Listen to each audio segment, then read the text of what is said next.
शुजात कुरैशी साहब एक बड़े इदारे में बरसों नौकरी करने के बाद रिटायर हो चुकी हैं। 3-4 माह में उनसे कहीं ना कहीं एक आध मुलाकात हो जाती है तो कुछ देर गपशप लग जाती है। उनका ताल्लुक चूंकि हमारे वसीब से है, लिहाजा ये गपशप सराइकी में होती है। मुझे हैरानी होती है जब उनसे सराइकी के वो मतरूक अल्फाज सुनने को मिलते हैं जो मैंने अपने बचपन में गाँव के बुज़ुर्गों से सुने थे और अब इतने बरसों बाद मेरे जहन से महव हो चुके थे। शहरों में आकर मादरी ज़ुबान के ज़ख़ीरा अल्फाज में कमी आना शुरू हो जाती है। मेल मिलाप बढ़ने से दूसरी ज़ुबानों के अल्फाज आपकी गुफ्तगू का हिस्सा बनना शुरू हो जाते हैं और यूं धीरे धीरे आपकी मादरी ज़ुबान के अल्फाज आपके जहन से महव होने लगते हैं। लेकिन शुजात कुरैशी के पास सराइकी ज़ुबान के वही रिवायती और दिलचस्प जुमले, मिठास और देहाती लतीफ़े पूरी आबोताब के साथ मौजूद हैं जिनका वो खुलकर इस्तेमाल करते हैं। इस दफ़ा उनसे फ़ोन पर बात हुई तो हाल अहवाल पूछने के बाद कहने लगे, आप टीवी प्रोग्राम करते हैं, कॉलम लिखते हैं, आप एक काम तो करें, इस मौजू पर लिखें कि अब पाकिस्तान में बड़े अरसे बाद आलमी सतह का एक बड़ा इवेंट हो रहा है। शंघाई ताउन तंजीम के मेंबर ममालिक के नुमाइंदे पाकिस्तान आ रहे हैं। भारत के वज़ीर ख़ारजा जयशंकर की शिरकत की वजह से आम पाकिस्तानियों के लिए उसकी अहमियत बढ़ गई है। इस मौका को पाकिस्तान को खूब इस्तेमाल करना चाहिए। उन्होंने लाहौर में 1974 में भुट्टो साहब की बुलाई गई दूसरी इस्लामी सरबराही कॉन्फ्रेंस का हवाला दिया जिसमें मुस्लिम मुल्कों के सरबराहों को पाकिस्तान लाकर एक अजीम कारनामा सर अंजाम दिया गया था। इस कॉन्फ्रेंस की वजह से पूरे पाकिस्तान का माहौल और मिजाज ही बदल गया था। लाहौर एक अलग किस्म का आलमी शहर लग रहा था। शुजात कुरैशी के बकौल इस तरह का बड़ा इवेंट अब भी कराया जा सकता है कि बड़ी मुद्दत बाद पाकिस्तान में कुछ नया और बड़ा होने जा रहा है, हमें इस मौका को ज़ाया नहीं करना चाहिए। उनका कहना था कि जो ममालिक इस कॉन्फ्रेंस में शरीक हो रहे हैं उनके शहरियों के लिए पाकिस्तान आमद पर वीज़े के इजरा की सहूलत का ऐलान करना चाहिए। ज़्यादा से ज़्यादा गैर मुल्कियों को इस मौका पर पाकिस्तान आने की दावत देनी चाहिए। इस वक्त पाकिस्तान डॉलर रुपए के फ़र्क की वजह से सयाहों के लिए बहुत सस्ता मुल्क है। $1000 का मतलब है तकरीबन 2,80,000 रुपये और कोई भी सियाह इस रकम से बड़े मज़े से इस्लामाबाद में एक हफ़्ता गुजार सकता है। जहाँ से आप पाकिस्तान में सस्ते दामों सेहत का मज़ा ले सकते हैं वहीं पाकिस्तान भी सेहत से डॉलर कमा सकता है और सबसे बढ़कर इस मौका को इस्तेमाल करके सयाहों की तवज्जो अपनी तरफ मबजूल करा सकता है। अक्टूबर में इस्लामाबाद का मौसम इंतहाई खुशगवार होता है जो किसी भी गैर मुल्की के लिए बड़ा मिसाली मौसम है।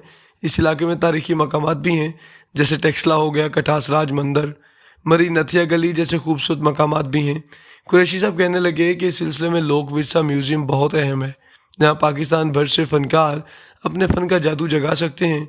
शुजात कुरैशी का कहना था कि जब गैर मुल्की सियाह पाकिस्तान आते हैं तो बहुत मुतासिर होते हैं और बड़ा खुश होकर वापस लौटते हैं। कुरैशी साहब के बकौल इस्लामाबाद में शक्करपड़ियाँ बड़ी खूबसूरत जगह है। इन कॉन्फ्रेंस के दिनों में इसे भी इस्तेमाल किया जा सकता है। साथ ही लोक विरसा म्यूज़ियम और परेड ग्राउंड मौजूद हैं जहाँ बड़े बड़े स्टॉल लगाए जा सकते हैं। खूबसूरत पाकिस्तानी सकाफत के अलावा गैर मुल्की पाकिस्तान के रिवायती लिबासों से भी बड़े मुतासिर हैं। पाकिस्तानी मलबूसात बहुत रंग बिरंगे और हाथ की कढ़ाई की वजह से गैर मुल्कियों को बहुत पसंद हैं। कॉन्फ्रेंस के दिनों में शक्करपड़ियाँ को पाकिस्तान का सकाफती मरकज़ बनाया जा सकता है जहाँ पाकिस्तानी मौसीकी, ढोल, इलाकाई रक्स चल रहा हो। लोग इस्लामाबाद के शानदार मौसम में इन सरगर्मियों से महजूज हों। कोई ख़रीदारी कर रहा हो तो कोई ढाबे पर बैठा खा पी रहा हो, कोई ढोल की थाप पर रक्स देख रहा हो या खुद रक्स कर रहा हो। पाकिस्तानी सकाफत एक एतदाल पसंद इस्लामी सकाफत है। इस खित्ते पर अरब, ईरानी, तुर्क, मुग़ल, अफ़गान या मशरक़ी एशियाई अक़वाम हुक्मरानी कर चुकी हैं और इनके साथ हमारी सकाफत में मौजूद हैं, लिहाजा इसके अंदर एक कशिश है। कुरैशी साहब कहने लगे कि पाकिस्तानी खाने भी दुनिया भर में मशहूर हैं। पाकिस्तानी चावल हों या गुलाबी नमक, ये पूरी दुनिया में जाने जाते हैं। चमड़े का सामान हो या आला मेयार की जीन्स, सब कुछ यहाँ बनता है। इन मसनूआत के स्टॉल भी लगाए जा सकते हैं। कुरैशी साहब का कहना था कि शंघाई ताउन तंजीम के इजलास के साथ ही सरमायाकारी कॉन्फ्रेंस भी मुनक़िद कराई जा सकती है। वो कहने लगे, दुबई को ही देख लें, आए रोज़ वहाँ कोई ना कोई नुमाइश हो रही होती है जिसमें दुनिया भर से लोग शरीक होते हैं। शुजात कुरैशी का मानना है कि ये कोई ऐसा काम नहीं जो हम नहीं कर सकते। हमारे पास बहुत कुछ है लेकिन हम दुनिया को दिखा नहीं पा रहे और यही जुल्म है जो हमने अपने मुल्क के साथ रवा रखा हुआ है। मैं शुजात कुरैशी साहब की पुरजोश आवाज़ सुनता रहा। उनका बस नहीं चल रहा था कि फौरी तौर पर इस मंसूबे की हुकूमत मंजूरी दे दे तो वो रातों रात ये सब कुछ मुमकिन कर दिखाएं। शक्करपड़ियाँ भी सज जाएगा, परेड ग्राउंड में स्टॉल भी लग जाएंगे जहाँ हर किस्म की पाकिस्तानी मसनूआत मौजूद होंगी। پھر اسلام آباد میں 150 سے زیادہ غیر ملکی سفارت خانے ہیں۔ تمام غیر ملکی سفیروں کو شنگھائی تعاون تنظیم کانفرنس کے ساتھ ساتھ ان ثقافتی سرگرمیوں میں حصہ لینے کے لیے مدعو کیا جا سکتا ہے، تاکہ وہ بھی اس ملک کی متنوع ثقافت کو دیکھ سکیں اور ہمارے لوگوں اور فنکاروں کے درمیان سکون سے چل پھر کر خریداری کر سکیں۔ کانفرنس کے موقع پر جڑواں شہروں میں 4 دن کی جو چھٹی دی گئی ہے اس کا فائدہ اٹھانا چاہیے۔ لوگ ان چھٹیوں میں گھروں میں بیٹھ کر وقت ہی ضائع کریں گے۔ پنڈی اسلام آباد کے لوگ ثقافتی سرگرمیوں میں شریک ہو سکتے ہیں، جس سے ہر طرف چہل پہل ہوگی، لوگوں کے چہروں پر خوشی ہوگی۔ یوں ان 3-4 دنوں میں وفاقی دارالحکومت کی شکل ہی بدل جائے گی۔ ہمارے بارے میں جو دنیا بھر میں ایک مخصوص تاثر بن گیا ہے، اس اہم موقع پر اس کا توڑ بھی کیا جا سکتا ہے۔ ایک دفعہ سیاح کو اپنی طرف کھینچ کر تو لائیں، پھر دیکھیں کہ ہماری دنیا کیسے بدلتی ہے۔ میں خاموشی سے شجاعت قریشی کی باتیں سنتا رہا۔ ان کی آواز میں جو خوشی اور جوش تھا، اسے دیکھ کر مجھے ایک لمحے کے لیے ڈر لگا کہ یہ بندہ کتنی آگے کی سوچ رہا ہے اور اس کی ان باتوں پر عمل نہیں کیا جائے گا۔